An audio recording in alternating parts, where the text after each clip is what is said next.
Hello, this is a Bechstein Model 5 grand piano that's 2 meters long. That was the shortest Bechstein grand in 1896 when this was made. And we sold this piano in 2002, having fully restored it and French polished it as well. So it's a piano that's been worked on hugely. We've done another 40 hours work, I think, since it's been back in. I think we do slightly more work than we did in 2012.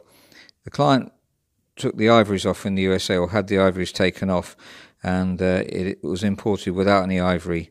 So we've put key coverings on, as you can see, and these are the colour of similar colour to ivory, really. And as you can see, it's well, we're really fond of Bechsteins made of this in this age.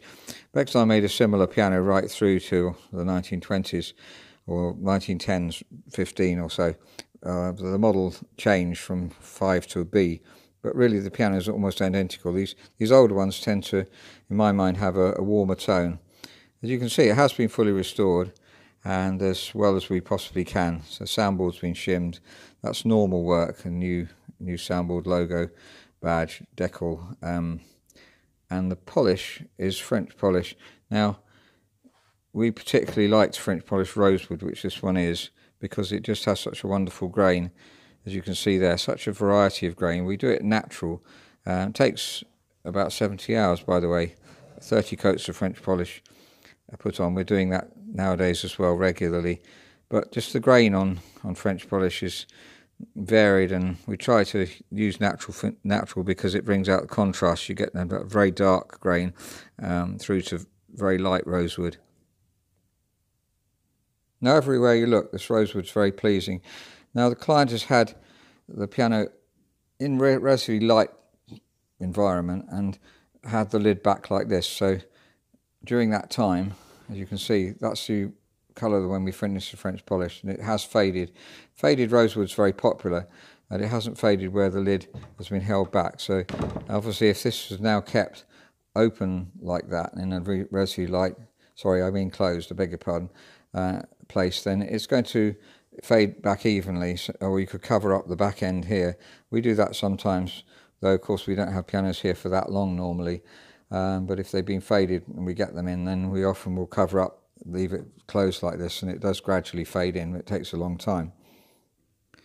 The main refinement we've done is to the touch, and now the touch weight is roughly 50 grams. I won't weigh them with you've seen, if you looked at previous videos, how we weigh these with weights or coins. You can weigh them yourself on your own piano and test it. But now the weight is beautiful. It's around about 50 or 49 grams. I think it's about 48 grams here, about 50 here, and then about 52 bass, which is normal really. Slightly lighter than the new piano possibly, but not much. And we'll have a look at the action now, because you can see the kind of work that's been done on it. Just before we look at the action, we have actually replaced the wrest plank on this piano too. That's the wood underneath the tuning pins. So they're small tuning pins, obviously extremely tight as a result, and ideal for modern environment. Now, these are recovered arbel hammers. Arbel are well known for extremely good recovering, and the tone of the piano is really just as good as it was when it was new, I believe. The rollers are changed. We've lubricated the rollers. Standard work that we've shown on other videos too. Because the shank hasn't been changed, we've had to really even up all the pins here. No need to change the shank if you're going to work on the pins here. That they do get loose over the years, because obviously the hammer travelling backwards and forwards, but now they're exactly the right tightness, and the action, as I say, we've really been finely regulating that to get the touch very even throughout. Just as good as a new piano. If you study the piano, then there's no reason why you shouldn't have a fully restored piano. If it's been restored fastidiously, then it should be as good as any piano. Now, Bechstein's got a tied action. We've mentioned this in other videos. It's supposed to make the repetition quicker. That's why Bechstein continued to do tied action right up into the 20s, because they felt it was better for the pianist. When we fully restore Bechstein grands, we often replace the tied action because it's more convenient to regulate. This is you can see where the rockers were. We'll look back at the other one in a minute. And not modern capstan, so it's just like a modern action. So back to the Bechstein we were talking about.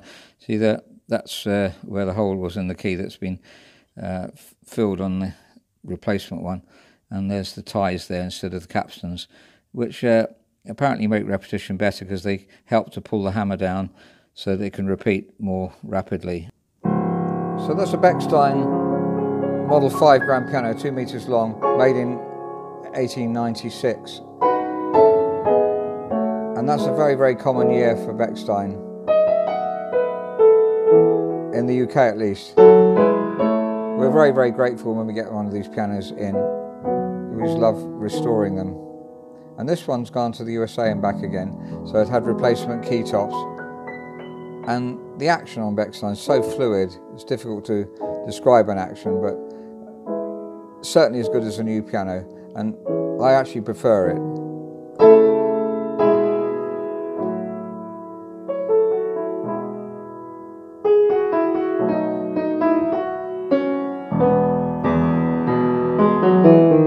And the tone, as you can hear, second to none. All these top makes of piano, they have their own uniqueness, and Bechstein certainly, I have a Bechstein, same length of Bechstein in my house at the moment, and I'm very, very pleased with it.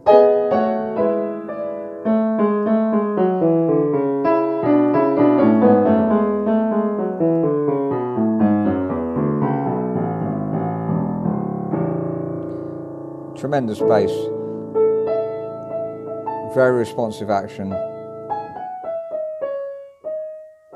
and very singing treble.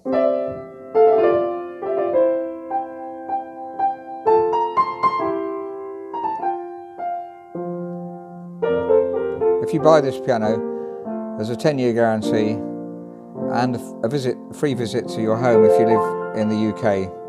If you live abroad, possibly, but can't guarantee that, I'm afraid. But we've fastidiously worked on this piano to get it as perfect as we know how.